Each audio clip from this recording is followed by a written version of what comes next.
നവീൻ ബാബുവിനെതിരായി ഉന്നയിച്ച കൈക്കൂലി ആരോപണം തെളിയിക്കാൻ നുണ പരിശോധന ആവശ്യപ്പെട്ടിരിക്കുകയാണ് ടി.വി. പ്രശാന്തൻ.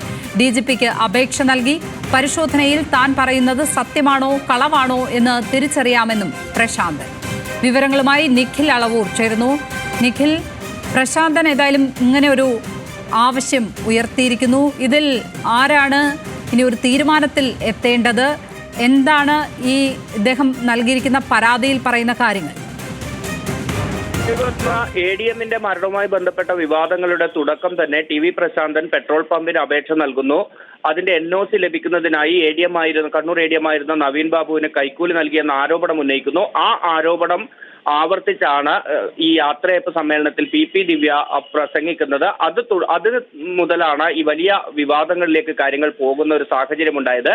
എന്നാൽ ഇപ്പോൾ പ്രശാന്തൻ പറയുന്നത് മാധ്യമങ്ങളിൽ വരുന്ന വാർത്തയനുസരിച്ചാണെങ്കിൽ വിജിലൻസ് നടത്തിയ അന്വേഷണത്തിൽ ADM നവീൻ ബാബു കൈക്കൂലി വാങ്ങിയിട്ടില്ല എന്ന് തെളിഞ്ഞിട്ടുണ്ട്. പക്ഷേ താൻ ഉന്നയിച്ച ആരോപണങ്ങൾ അവിടെ നിലനിൽക്കുകയാണ്. അത് തെളിയിക്കാൻ തന്നെ നുണപരിശോധനയ്ക്ക് വിധേയനാക്കണമെന്ന അപേക്ഷയുമായാണ് ഇപ്പോൾ DGPക്ക് മുന്നിലേക്ക് ഒരു കത്ത് ടി.വി. പ്രശാന്തൻ അയച്ചിരിക്കുന്നത്. താൻ ഉന്നയിച്ച ആരോപണങ്ങൾ, അതായത് പെട്രോൾ പമ്പിന് NOC ലഭിക്കുന്നതിനായി ADMന് കൈക്കൂലി നൽകി എന്ന തന്റെ ആരോപണം ശരിയാണെന്ന് തെളിയിക്കുക എന്ന ലക്ഷ്യത്തോടു കൂടിയാണ് ഇത്തരത്തിൽ ഒരു അപേക്ഷയുമായി DGPക്ക് മുന്നിലേക്ക് പ്രശാന്തൻ എത്തുന്നത്. നുണപരിശോധനയ്ക്ക് തന്നെ വിധേയനാക്കിയാൽ ഇത്തരത്തിൽ താൻ ഉന്നയിച്ച ആരോപണം ശരിയാണോ തെറ്റാണോ എന്ന് മനസ്സിലാക്കാനാകുമെന്നാണ് ആ അപേക്ഷയിൽ ടി.വി. പ്രശാന്തൻ പറയുന്നത്.